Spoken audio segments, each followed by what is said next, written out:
All right. All right, so if we have, last time.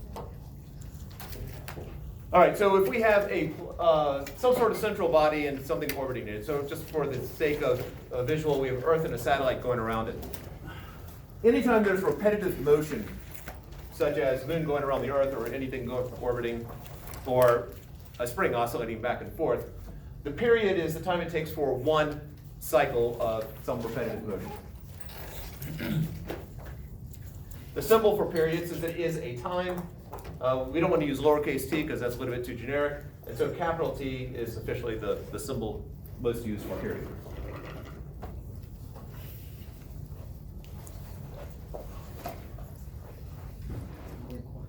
This is some radius r. Actually, why don't I just use a lowercase r to make it more generic. So if I wanted to know the speed of this satellite, well, how do you find speed? It's the magnitude of the velocity. Instantaneous speed would be the magnitude of the instantaneous velocity. However, since we were looking at the speed for an entire trip here, what would we be using? We'd be using like, Pardon? The total distance traveled divided by the period? Okay, that's what I'm going for. And then the total distance traveled, distance. You're doing angles here. I'm looking for a distance. 2 pi rs? well, R. 2 pi R. 2 pi r, circumference. Oh, yeah, 2 pi r. Yeah. So it's the distance divided by time. I thought that's what he said. So this is 2 pi r, that's the circumference around divided by the time, capital T.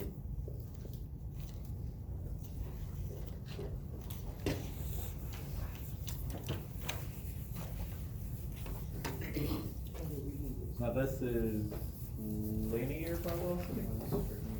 Yeah, this is linear speed. Yeah. Oh, yeah, linear speed, sorry. How do you know that this is not velocity? There's It no is. It's not a vector symbol above v. Right. Now, if we were doing a force analysis of this, we're going to bring that in just a moment. What are all the forces acting on the satellite? The gravitational force. Thank you.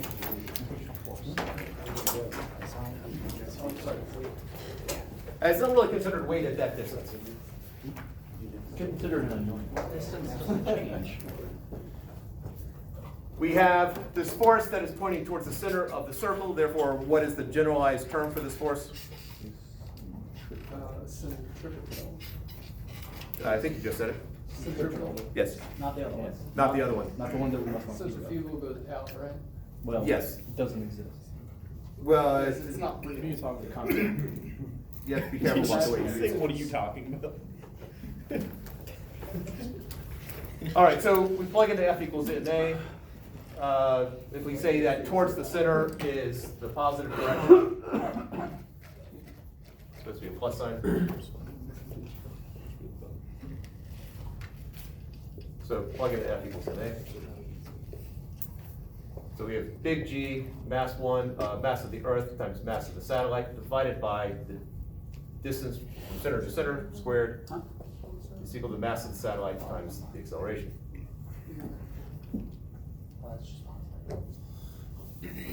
So, right, cleared up? Yes. Okay.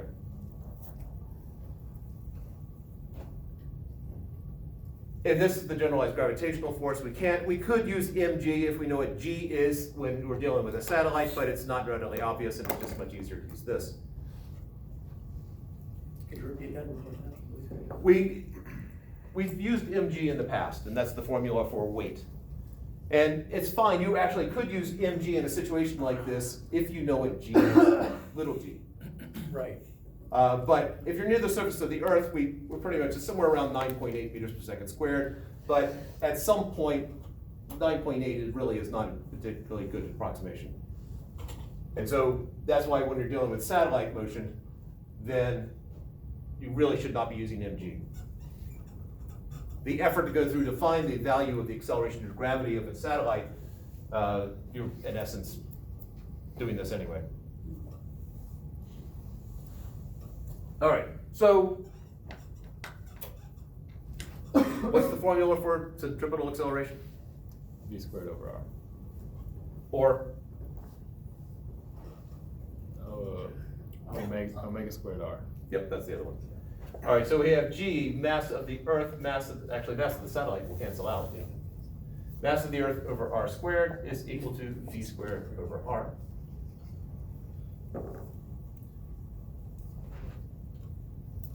We can eliminate one radii from, or I guess one radius from each side. And so we have G times the mass of the Earth over the radius of the orbit is equal to the speed of the satellite, which we know is 2 pi r over the period squared, over 1. Squaring the whole thing.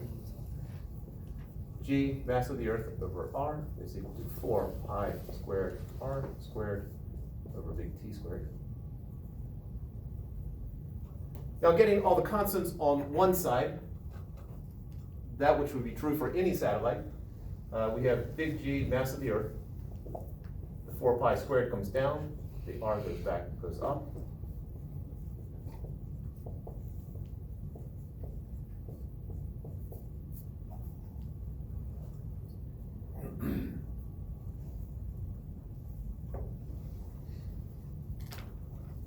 And so we have this relationship for all things going around that are orbiting the Earth. This on the left-hand side is all constants. On the right-hand side is the fact that the radius of the orbit cubed over the period squared will seem to be equal to this constant.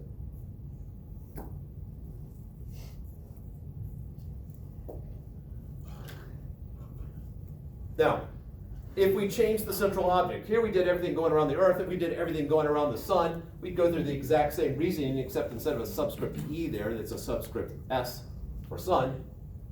And so for anything going around the Sun, we have G, mass of the Sun, over 4 pi squared, is equal to r cubed over T squared, or the orbital radius around the Sun, over the period squared.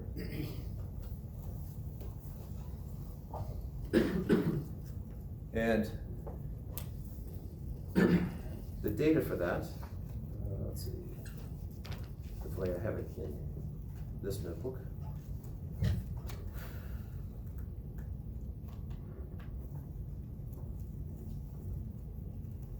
Grab another notebook and do a quick check.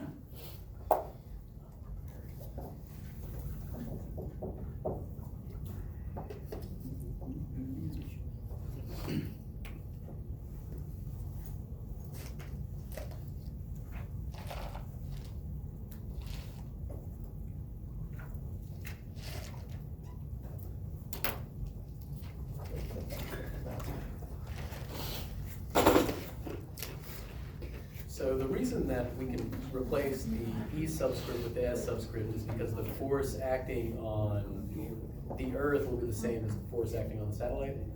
The formula would be the same. Sorry. The fact that we can, if, this is just the label for whatever the central object is. Mm-hmm. I could just as easily make this sun and this is a planet. Mm-hmm. In which case, the mass of the planet would cancel out, same as it did here, and all that you're left with is the central object. So this mass right here is the mass of the central object. Right.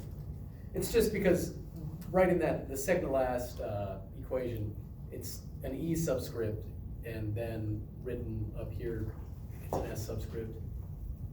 So. Yeah, this right here, as is this, as is this, as is this. This is the mass of the central object. Ah. So this is the formula for all the planets going around the sun, then all the little asteroids and so forth. All the things going around our sun are using this equation. All things going around the Earth use this equation. Oh, that's the sun. Yes. Oh, yes. This is sun. Sorry about that. I guess I used the same subscript for two different things. So if we actually look at data, so for Earth, it is the radial orbit, the average orbit is 149.6 gigameters. And the period is the period for the Earth is 1 year. Do I have this in? Actually, we can change that. Instead of using in meters, why don't we just do astronomical units? 1 astronomical unit. So if I do it in astronomical units in years, then for the Earth going around the Sun, this is equal to 1 cubed over 1 squared, and I'm left with 1 astronomical unit cubed per year squared. If I take another planet, let's take Jupiter, then the radius of the Jupiter orbit is 5.203 astronomical units, and the period is 11.9 years. And so 5.203 cubed over 11.9 squared. And what do we get?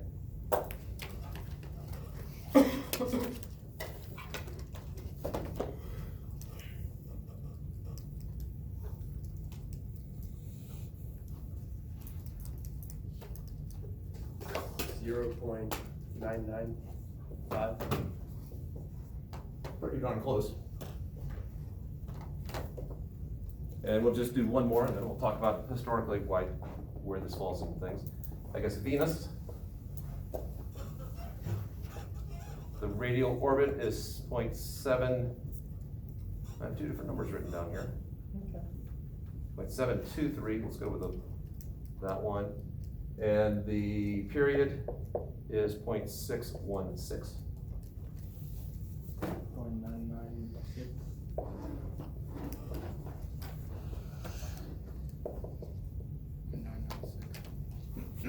If we wanted it in terms of the SI units, then we could actually plug in the mass of the sun and so forth. But recognize that this is a way that we can actually calculate the mass of the sun in whatever units we particularly like. But we now have a way of measuring the mass of centralized objects. We can do mass of the Earth based upon what the moon does, how long it takes the moon to go around, and so forth. Wait, we're saying that big G times the mass of our object over 4 pi squared is approximately equal to 1? Well, if I'm in astronomical units per year, astronomical units cubed per year squared. Yeah. But if I wanted in SI units, then, I mean, I know I have the radius of the Earth's orbit in meters, and we can easily figure out what the period of the Earth is in seconds.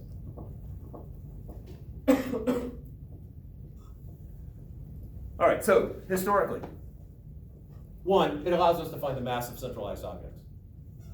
2, this was one of Kepler's laws, the fact that he had no clue about this part, but he did figure out that r cubed over t squared for all the planets was roughly the same. And what's amazing, he did it based upon just observations. So he was using, Tycho Brahe? I think primarily Tycho Brahe's. Tycho Brahe. That's the way I've heard it pronounced. I saw a video where someone said that everybody pronounces it different, so. Okay. John Smith. Tycho Brahe. Tycho. Or you said, Brahe is what I said. but the first name? Tycho. Tycho is what you said? I still went with Tycho. Tycho Brahe. Taco That- Brahe. I prefer taco as well. Tycho, whatever. for short. Anyway, although Tycho Brahe was an Earth-centered astronomer, he still took incredibly meticulous notes, and this is one of his big contributions to science, was the detail. Kepler was able to take that stuff and then start to be able to predict, start to come up with, well, he basically came up with 3 laws. One of the laws, r cubed over t squared for each planet, the average radius cubed over the period squared was constant for the planets. He figured that planets actually did not travel in circles, even though we did that derivation, because if I did the full derivation, assuming an elliptical orbit, which Kepler figured out, that would probably take a couple of hours. Please no. Yeah, that's why I skipped over that. Like 60 What It year? works for elliptical orbits too. What year did he come up with all of this? 1500s. Oh, God. Impressive. There was That's a nothing lot else of to do, so slates. he just did this. So I'm assuming there's general knowledge of what an ellipse is. We have the 2 points, which are the foci, and the sun. What he figured out is that the sun is at one focus, and the Earth basically, or all the planets, travel in an elliptical orbit. Usually not that eccentric. They are much closer to a circle. I guess Pluto is the biggest exception, and it's still going to be a planet in here. That's right. I thought they made it a planet again. That's right. I was thinking they did too, but I've heard It's both an ways. It's an argument against the planetary scientists and the astronomers. Planetary scientists vote planets, astronomers say it isn't. Yeah. Hold on. We'll let them fight it out with. What does Google say? And the other thing that Kepler figured out was if I have, let's say the Earth is right here, at some point it's closer to the sun than later on. And if you look at the amount of area swept out in a specific time period, so if we think about it, a month passes by and the Earth goes from here to here, there's a certain area that has gotten swept out. It is officially classified as a dwarf planet, Yes, but it is. that was in 2005. No, 2019. Okay. Oof. Well, this is All right. close enough. And It's been like that. and back. And then we look at another point in the orbit. So if the Earth's traveling, say from here to here, if this is 1 month also, and this is 1 month, that the areas would be the same. In other words, the planet sweeps out equal areas in equal time. Which means that as it's closer to the sun, it travels faster when it's closer to the sun than when it's farther away. So he figured all this out. Now, this is when I go, I'm glad Kepler was dead by the time Newton came along. Kepler spent 40 years of his life doing this. So imagine, 35 years into it, you're feeling good, you're on a roll, you're doing your calculations, and you're in a bar and there's Newton right there. And they get to talking. Kepler goes, oh, Newton, what are you doing? He said, well, I'm working on this thing called, I'm going to call calculus and some other stuff. And he said, well, what are you doing? And Kepler describes what he's been doing for the past 35 years. And Newton goes, oh, got an afternoon, I can show you how to do it. All this stuff can be derived from Newton's laws. That's really sad. Now, in some defense of Kepler, what Kepler did was actually, it was incredibly brilliant. However, Newton drew from Kepler. didn't draw from Kepler, but one of the reasons why Newton's laws got accepted so quickly is he was able to derive Kepler stuff. So without Kepler there, Newton would have had to basically derive it, then they would have had to go through the observation to go, all right, is what Newton's saying correct? So it did allow much faster acceptance. But it is one of those, there's a cruelty skate in here. And I talked about along with finding out the radius of the Earth back in ancient Egypt. Ooh, shadows. Right. Yeah, based on shadows. Shadows. I'm just picturing you got that one day of the year you're gonna do it. You get it lined up, you got someone who's 100 miles away or however far away it was, and that's the one overcast day for the entire year. Oh. So that's the cruelty joke. I doubt if it was overcast, but There was one like that with the Just watch planetary, the numbers. Yeah, it's just wicked. where the man was actually considered Cool. dead, but he ended back in like 20 years. We'll talk Yeah. for the rest of history. there was there was a astronomical event, and we have 2 detectors on Earth which are designed to measure it. And what they decided was that when one of them goes down for cleaning, they take the other one down also, just so that you aren't going to get data, and then the other one goes, well, we can't back you up on that. So that they will either back each other up or not. And it was actually while they were down that there was this astronomical event, which they didn't get any readings for because they were going down. Oh, that must. Yeah, that. 2 telescopes, you said, in Well, orbit? just- I don't know if that, not telescopes, I think these were underground, detectors of subatomic particles. So Physics they and- would- So that was a real cruelty thing as opposed to potential cruelty. Physics and history is interesting. And just remember, I have no idea if it's true, but it's part of legend that Stalin was gonna kill all the physicists after he took over. And then someone convinced him that physicists were useful in making weapons, and so he let the physicists survive. That sounds about right, Yeah. actually. I can see that.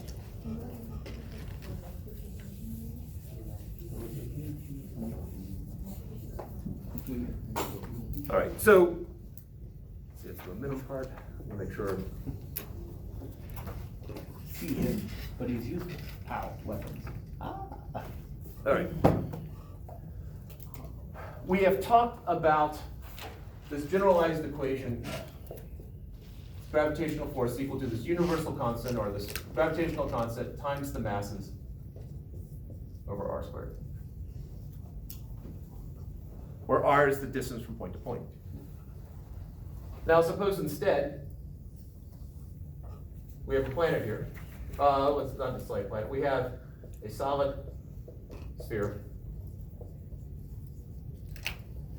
What is the gravitational pull inside? I am going to go through a derivation. I am going to need to look at my notes for this. There are so many places to make errors that I do want to make sure that I do this right. So to derive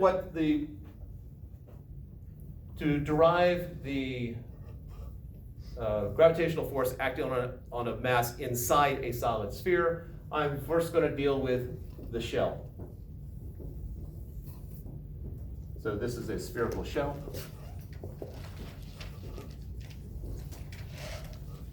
This is the center of the shell. We have some point here, and I want to keep the same notation.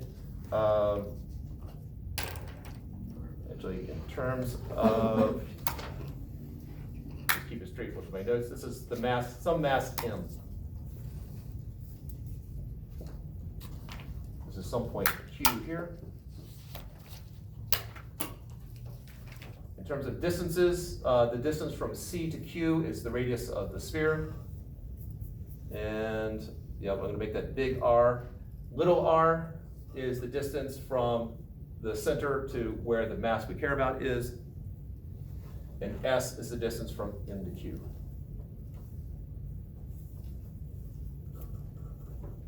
This angle here is alpha, and the angle here is theta.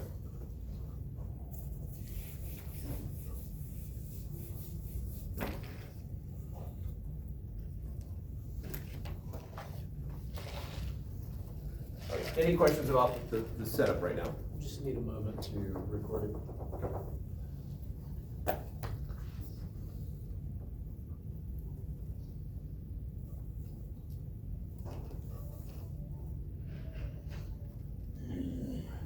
Got it now.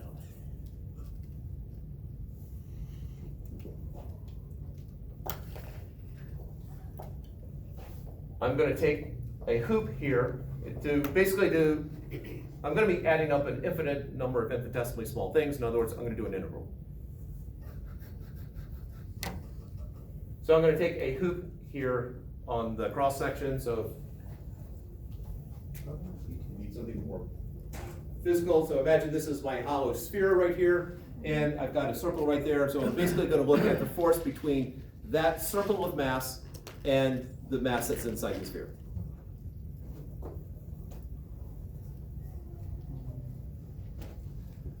The radius of the circle,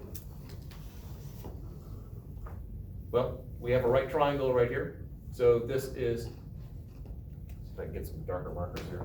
I think this one shows up. This is r times the sine of theta.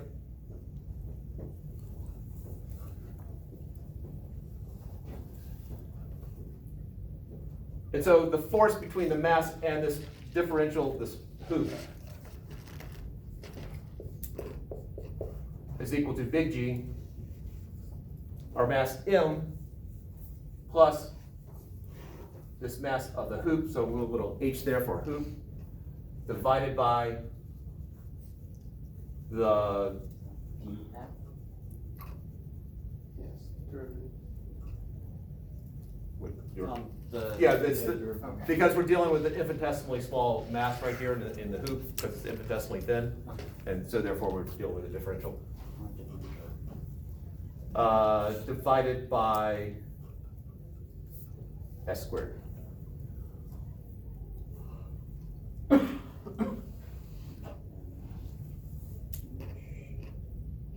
by s squared. Because s is the distance, because s, if I look at all the points, the distance s away from M, that would create the hoop. You said all the points. On the sphere that are distance s away from our mass M. Ah, So basically, if M's along this axis right here, we're looking at all the points that are equidistant from it. Oh, we rotated that circle around the axis, right? I just, We cut it by taking M to Q and sort of that triangle, from M to your right angle up to Q, and rotated the right triangle. the big right triangle there. Yes. Yes. Almost like when we were making the progress.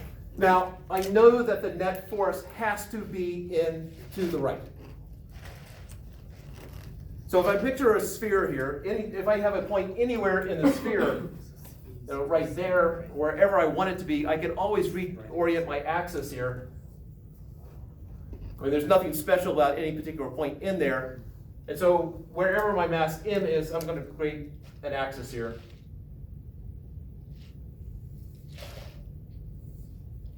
And then coming out,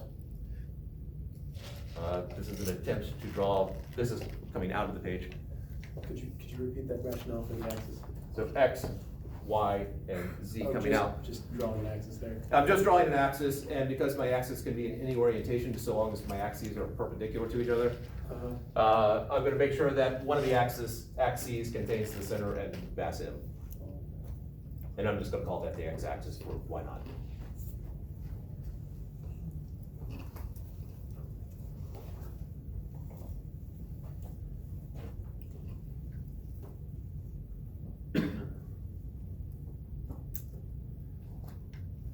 And so I know that ultimately I have this force that's acting around like that. The only force that's going to survive is that which is in the x direction. So make that I hat, that j hat, and then k hat. Now you can go through the math of it, but it's argument by symmetry that if I look at it straight on, this is my hoop looking straight on, looking from this point of view here, from the positive x side. I'm going to have a force, any force that has a component in that direction, I've got one in the other direction. Any force, so no matter where I am, any force that is in the j or k direction will have one in the other direction to cancel out. So the only thing that can survive are the forces in the x direction. So times the cosine of alpha, I hat. All the other components will go away. And it can be shown mathematically, it's just usually not worth the time to do that. In physics, you can get away with argument by symmetry, and you're good to go.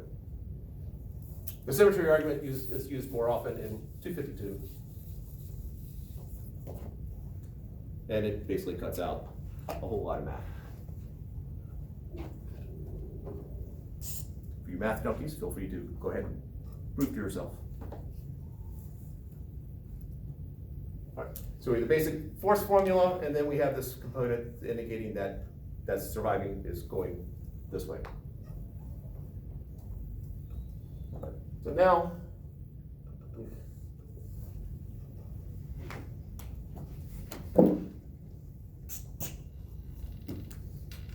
better. So now let's narrow down dm.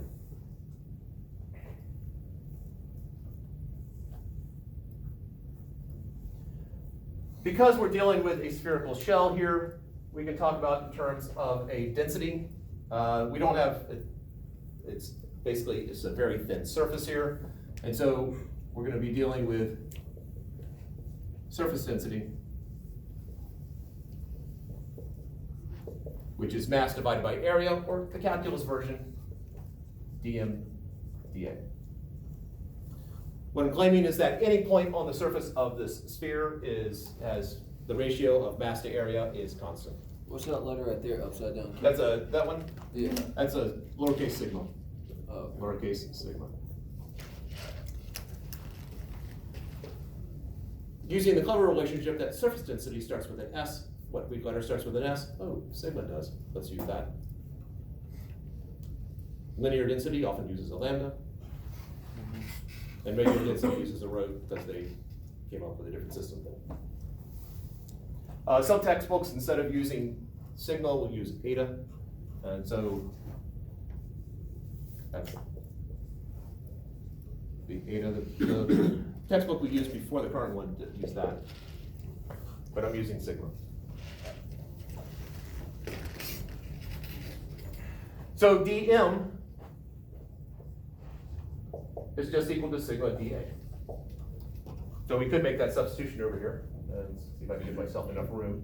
So I have this G, let's see. So the differential of F is equal to big G mass of that little m there times sigma dA over S squared cosine alpha I hat.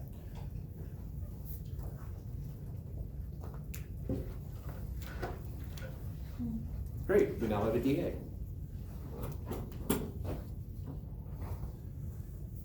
Well, what's the area of this hoop? Well, it's r sine squared, or r sine theta squared times pi The area of what? You're gonna need. of the hoop. Oh, it's a hoop, so. Yeah, let's see, pi r squared. So r sine theta squared times pi would give you a linear distance, but this is an area we're talking about here. So recognize this thing is incredibly small, but it does have, there is a depth to it. I mean, we do have 2 dimensions for it. So if I sort of zoom in on this space right here,